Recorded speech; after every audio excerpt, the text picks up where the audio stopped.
শুনলাম তুই নাকি মিষ্টি ফোন দিছ ও বেটা তাহলে দুহান না বস না কিনলি কে কাস্টমার নাই গো কাস্টমার নাই কি লিখ মিষ্টি নাই মিষ্টি কি করো আমার ফ্যাডো ইবলিশ তোর আজকে মুজ্জার মতো লাগতেছে কোন মুজ্জা সোরা মুজ্জা তুই এই ফাউল কথা কইলি কিনলি কে কামের কথা কবে কইছি কামের কথা ফাললে না কইতি কামের কথা কইতে হইলে ফাউল কথা কোন মতো হইতে গেলে বুদ্ধি তাও চাইত না যে তুই আবার ফাউল কথা কইছো তুই কোন ওয়াদের কথা কইছ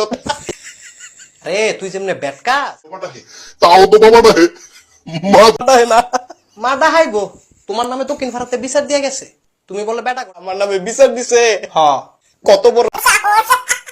সাহসের কি আছে বেটা গো ডাব চুরি করবা বেটারা বিচার দিত না কই তো কত মুরগা চুরি করছি তোরা দি বিচার দিলি না তুই আমাকে বুয়া বেড়া চারটা মুরগা তোর কি লজ্জা শরম নাই আছে তো আমি তো দেখি না আমিও তো দেখি না আমি তো পাগল হয়ে যাবো গা পাগল হন লাগতো না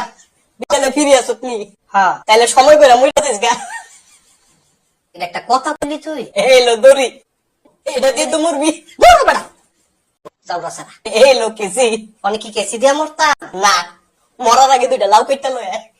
মন নাই কয় লোকজন ভাড়া বেড়া তোরা সটকাই দরকারে যাও তো 500 টাকা দিও তুই আমারে বলছিস সটকামু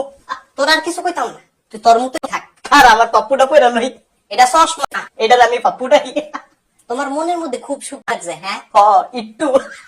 তোমার একটা কথা কমু আমি কি কবি সাদাসুর তোমার মাথায় মুরগাসুর খবরদার আমার বাপ লয়ে কিছু কবি কইতাম না বাপ হইলে কি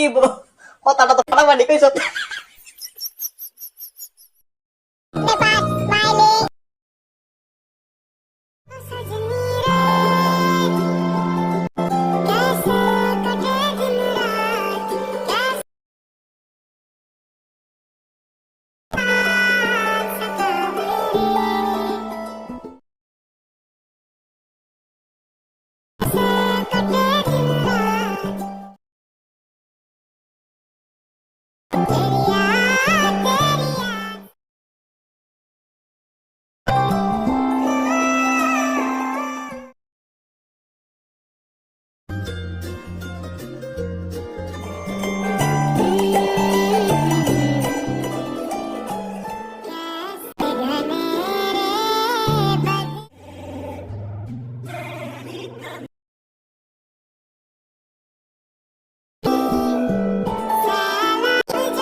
স্যার আপনি একটু বাইরে গিয়ে আবার ঢুকবেন আমরা আপনাকে দাঁড়ায় সম্মান করি